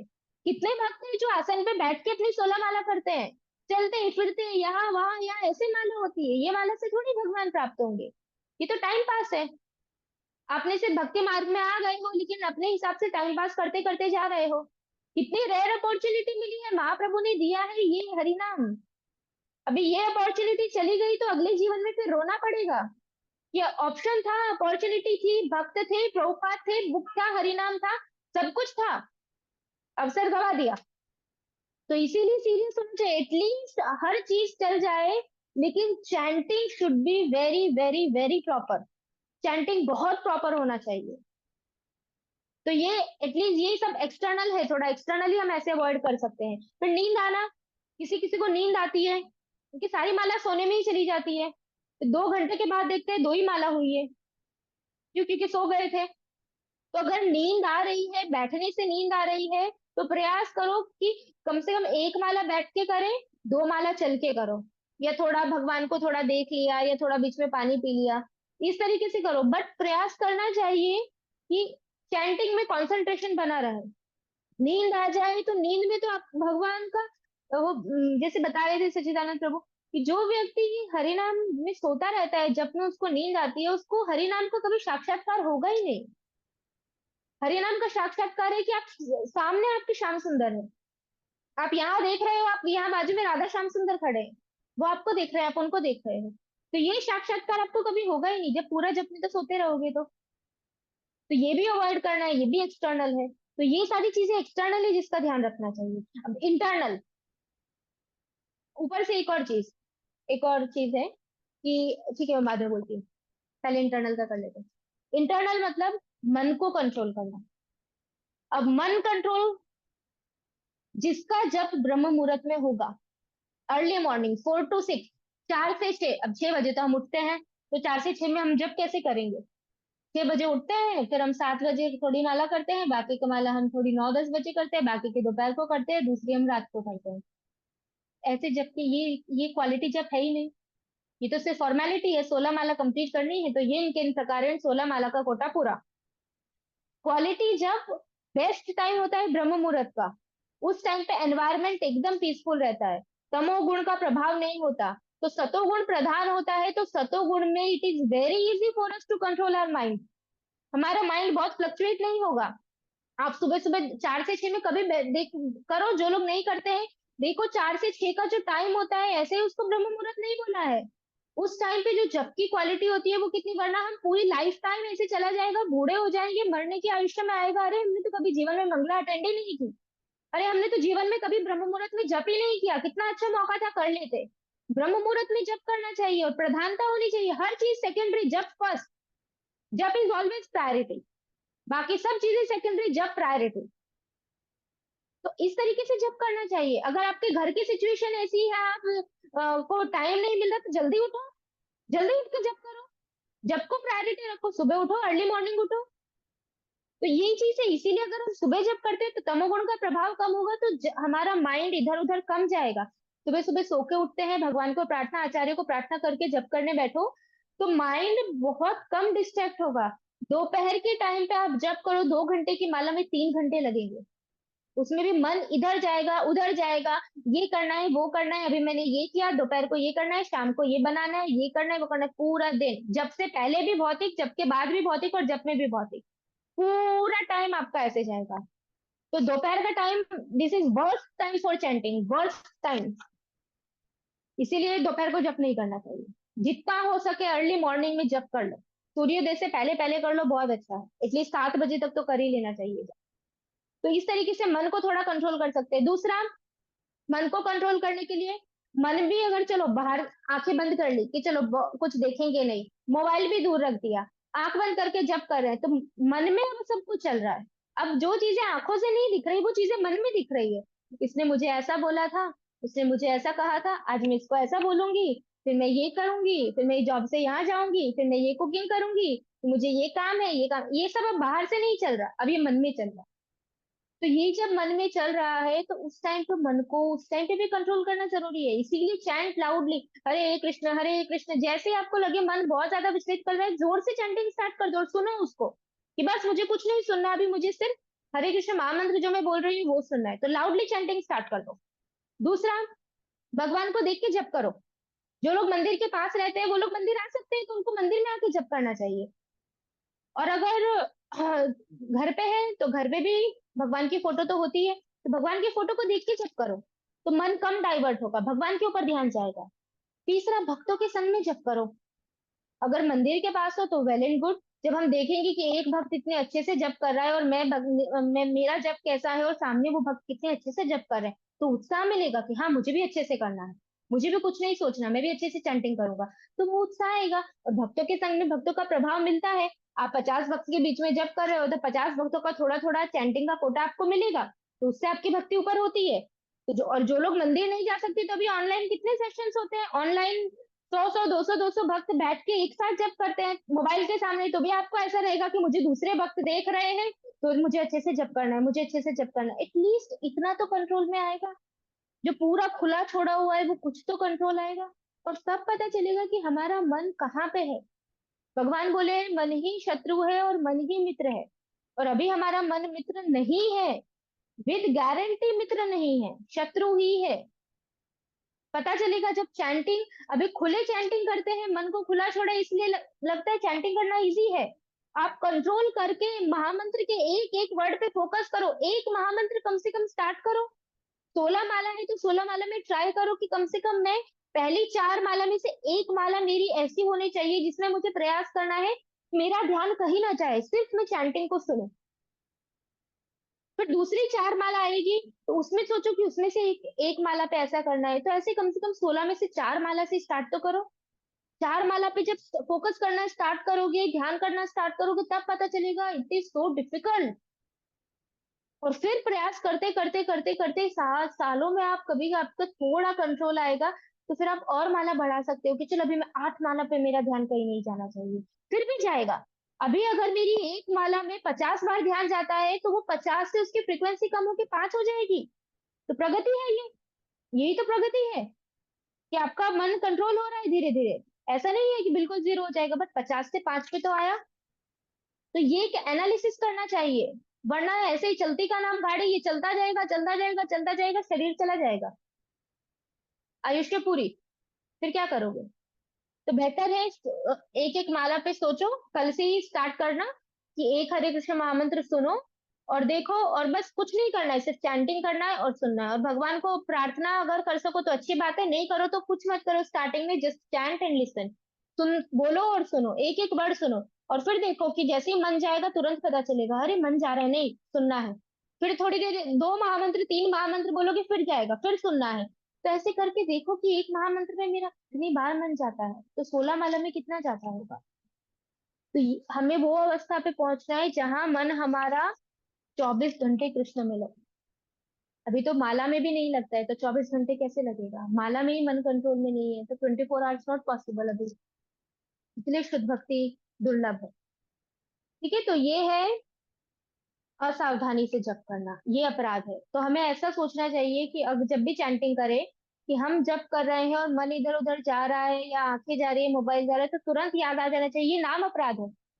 नाम अपराध है तो मुझे शुद्ध नाम नहीं मिलेगा, तो तुरंत उस चीज को रख दो कि नहीं, ऐसा करने से मेरा नाम अपराध हो जाएगा। तो इनअटेंटिव चैंटिंग का कोई भी सिम्टम अगर दिख रहा है, मन में आ रहा है, विचार आ रहा है, तुरंत उसको निकाल दो कि नहीं नहीं, इससे मेरा नाम अपराध हो जाएगा। तो जो हम ये प्रयास करेंगे, तो ये प्रयास भी भगवान देखते हैं, और जब हरिनाम प्रभु देखेंगे कि हम उनको हरिनाम लेने के लिए इतना प्रयास करें, तो वो कृपा करेंगे, वो हमारी सहायता करेंगे। लेकिन हम प्रयास ही नहीं करेंगे और हम सोचेंगे अपने आप हो जाएगा, बस नाम करते रहो अपने आप हो जाएगा, कुछ ऑटोमेटिकली नहीं होने वाला। कुछ भी नहीं होगा, बिना प्रयास के कुछ नहीं होने वाला। 20% हमारा जो मार्ग है वो भक्ति मार्ग, जो कृपा मार्ग है, 20% प्रयास है, 80% कृपा है। लेकिन वो 20% आपको तीव्र भक्ति करनी है, इतनी तीव्र भक्ति करनी है कि भगवान मजबूर हो जाए कृपा करने के लिए। वो तीव्र भक्ति करनी है। वो तीव्र भक्ति का मतलब क्या है, आपको वो 20% के लिए आपका 100% दे देना है। 100% भजन में लग जाना है, जी जान से पूरा। स्पेशली चैंटिंग, चैंटिंग इंप्रूव होगा तो सब इंप्रूव हो जाएगा। तो चैंटिंग में लग जाना है। जो लोग दूर हैं, कुछ सेवा नहीं कर पा रहे हैं, चलो जो मंदिर के पास है उनको तो बहुत सारी सेवा एंगेजमेंट होता है। जो दूर है वो तो कितना भजन कर सकते हैं। सेवा नहीं है तो अपनी साधना को इतना स्ट्रांग बना सकते हैं कि साधना से आप भगवान को आसानी से प्राप्त कर सकते हो, कृष्ण प्रेम मिल सकता है। बट अभी से प्रयास करेंगे तब तो जाके 15-20 साल के बाद रिजल्ट दिखेगा। बट कभी तो शुरुआत करनी पड़ेगी। अभी 15-20 साल बाद शुरुआत करोगे तो तब तो शरीर डाउन हो जाएगा। फिर वो डाउन शरीर में क्या करेंगे, एक जगह बैठ नहीं सकते, कहीं जा नहीं सकते, मन को कंट्रोल नहीं कर सकते, तब कुछ नहीं होगा। इसलिए अभी से प्रयास करना पड़ेगा, इतना 100% दे देना है। क्योंकि भागवतम में बोला है ना, वो श्लोक आता है, अकामः सर्व कामवा मोक्ष काम उदारति तीव्रेण भक्ति योगेना यजिता पुरुषम परम। कुछ भी हो, आपको तीव्र भक्ति करनी है। तीव्र भक्ति का मतलब क्या है, अपने कंफर्टेबल जोन से बाहर जाके भक्ति करना। आपकी कैपेसिटी एक दिन में अगर 5 घंटे भजन करने की है, कि आपका पूरे दिन का चैंटिंग, रीडिंग, हियरिंग सब कुछ मिला के 5 घंटा होता है, और आप उससे ज्यादा आपका मैनेज नहीं हो रहा है, तो 5.5 घंटे का करो। प्रयास करो 1 महीना 5.5 पे जाने का। फिर धीरे धीरे प्रयास करो 6 घंटे पे जाने का, फिर 6.5 घंटे पे जाने का। उसको बोलते हैं तीव्र भक्ति। 5 घंटे आराम से हो जाते हैं, तो मैं पूरे जीवन भर 5 घंटे ही करूंगा, that is comfortable zone. Comfortable zone में रह के भक्ति करने से कभी तीव्रता आएगी ही नहीं। तीव्रता कब आएगी, जब आप कंफर्टेबल जोन के बाहर निकलोगे। जब चैंटिंग करोगे आपको लगेगा कि अरे पूरे दिन में मुझे टाइम नहीं मिलेगा, आपको जग मार के सुबह जल्दी उठना पड़ेगा। आप उठोगे सुबह जल्दी कि मुझे चैंटिंग के लिए जल्दी उठना है। अब सुबह जल्दी उठने से नींद पूरी नहीं होगी, तो आप पूरे दिन अपना काम ऐसे करोगे कि आप रात को जल्दी सो जाओ। तो उसको तीव्र भक्ति बोलते हैं। तीव्र भक्ति मतलब आपको आपकी कैपेसिटी के बाहर जाना पड़ेगा, और वो कैपेसिटी बाहर जाने से बढ़ेगी। जैसे अगर हम फॉर एग्जाम्पल की कोई, जैसे रेसलर्स होते हैं, ये लोग होते हैं, उनकी कैपेसिटी होती है वो इतना ही वेट उठा सकते हैं। या तो कोई स्टार्टिंग में कोई एक्सरसाइज करता है, कुछ भी करता है, तो वो 10 मिनट में थक जाता है, 15 मिनट उसकी कैपेसिटी होती है। वो रेगुलर धीरे धीरे दो दो मिनट बढ़ाता है, तो 1 महीने के बाद वो 15 मिनट वाला 1 घंटा एक्सरसाइज कर सकता है। क्यों? क्योंकि उसकी बॉडी की कैपेसिटी बढ़ गई। वैसे ही हमें भजन की कैपेसिटी बढ़ानी है। अभी अगर हम भजन है, चैंटिंग हो, रीडिंग हो, कुछ भी हो, अगर हम सिर्फ 4 माला बैठ के कर रहे हैं, तो प्रयास करो कि कल से 6 माला बैठ के करेंगे, या 5 माला बैठ के करेंगे। तो कैपेसिटी बढ़ानी चाहिए। कैपेसिटी बढ़ाएंगे तब तीव्र भजन होगा। कैपेसिटी बढ़ाए बिना कंफर्टेबल जोन में लिमिटेड टाइम पीरियड देना है, दिन के 24 घंटे में से मेरे को 4 घंटे भगवान का करना है, बस बहुत हो गया, अपने को इससे ज्यादा नहीं चाहिए, ये तो इनफ है, इतना करेंगे, तो वो हमेशा ये जन्म में, अगले जन्म में, उससे अगले जन्म में वो 4 घंटे ही रहेगा। भगवान प्राप्त नहीं होंगे 4 घंटे से। भगवान प्राप्त होंगे 24 घंटे से। तो अभी 5 घंटे है, तो 5 घंटे से 24 घंटे पे कैसे पहुंच रहे हैं, उसका प्रयास अभी करना पड़ेगा। अभी करेंगे तब जाके 24 घंटे पे पहुंच पाएंगे। तो इसीलिए असावधानी वाला बहुत इंपॉर्टेंट है, क्योंकि हम ये रोज करते हैं। हम बाकी चीजें टाल सकते हैं, चलो शास्त्रों में श्रद्धा है, गुरु की अवज्ञा हम इतना कर नहीं रहे हैं, उसके बाद हम किसी की निंदा भी हमने बाहर से टाल दिया, मन से भी टाल दिया, क्योंकि हम भक्तों के ज्यादा बीच में नहीं रहते, तो अवज्ञा भी इतनी नहीं होती। हम किसी को उपदेश भी नहीं दे रहे, क्योंकि हम तो प्रचार ही नहीं कर रहे हैं। हम प्रचार ही नहीं कर रहे हैं, तो हम किसी को उपदेश भी नहीं दे रहे हैं, तो वो वाला अपराध भी टल गया।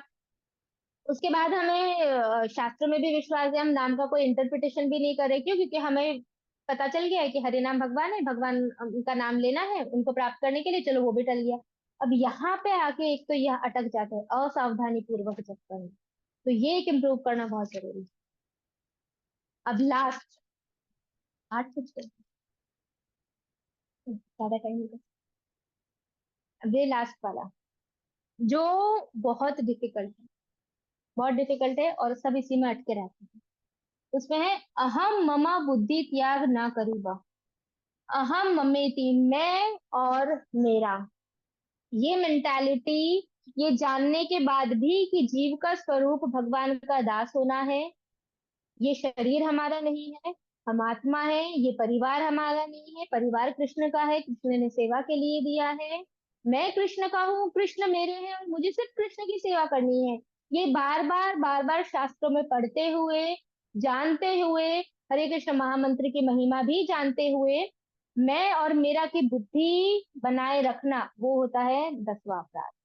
ये मेरे शरीर में दर्द हो रहा है, मुझे ऐसा बोल दिया, उसने मुझे ऐसा कहा तो मुझे बुरा लग गया, उसने मेरी बात नहीं मानी, उसने मुझे ये बोला तो ये मुझे, मैं, मेरा, मेरा परिवार, मेरे पति, मेरा मम्मी, मेरे पापा, मेरा घर, मेरी गाड़ी, ये मेरा, मैं और मेरा, ये सारी की सारी मेंटालिटी जो है वो 10वां अपराध है।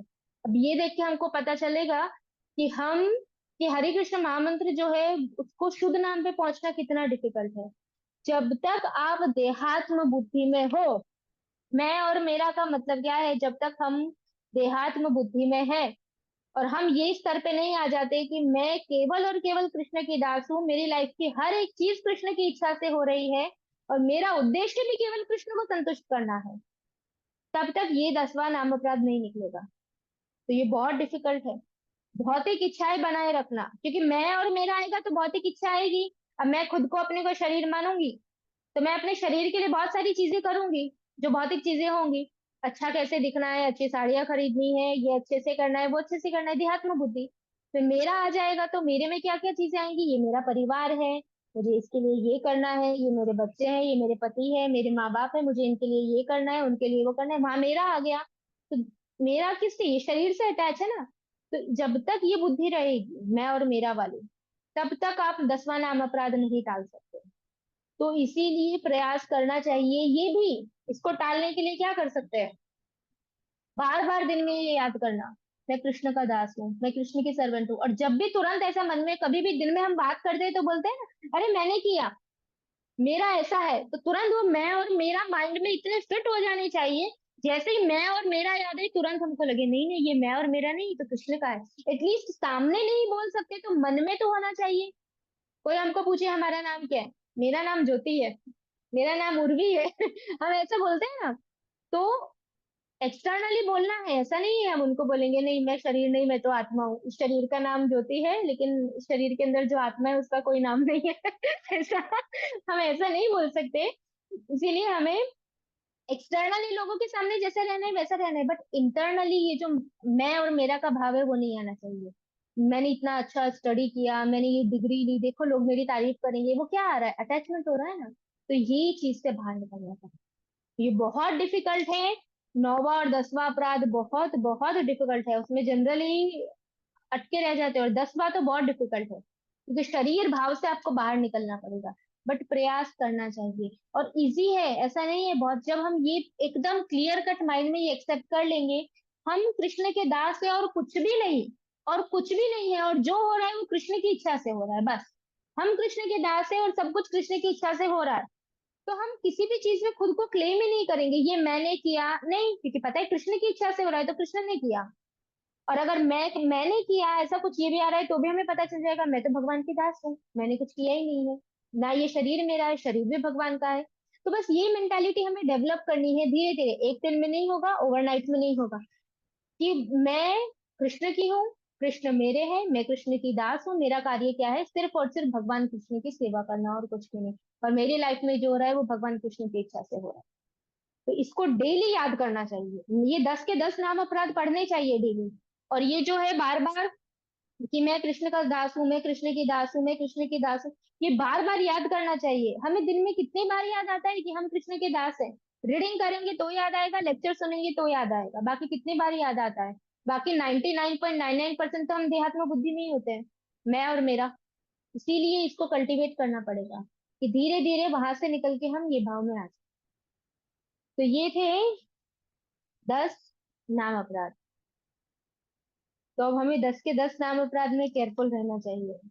और जब ये 10 नामा अपराध अपराध नहीं होंगे, सारे के सारे निकल जाएंगे, तो इंस्टेंट इंस्टेंट हम नामाभास पे पहुंच जाएंगे। तुरंत नामाभास पे पहुंचते आपके सारे पाप कर्म जीरो। नो बीमारी, नो डिजीज, नो हाथ दर्द, नो पाँव दर्द, नो ये कोई भी किसी ने कुछ बोला और ये क्लेश मिल रहे हैं, दुख मिल रहे हैं, सब गायब। और जैसे ही शुद्ध नाम पे पहुंच जाओगे, नामाभास के बाद अच्छे से और भजन करोगे शुद्ध नाम, तुरंत आप राधा श्याम सुंदर को देख सकते हो। आप चैंटिंग कर रहे हो, भगवान का नाम ले रहे हो, सामने भगवान खड़े हैं। आप यहाँ देख रहे हो तो यहाँ भी श्याम सुंदर है, इधर देख रहे हो तो यहाँ भी श्याम सुंदर है, सामने देख रहे हो वहां भी श्याम सुंदर है। ये शुद्ध नाम है।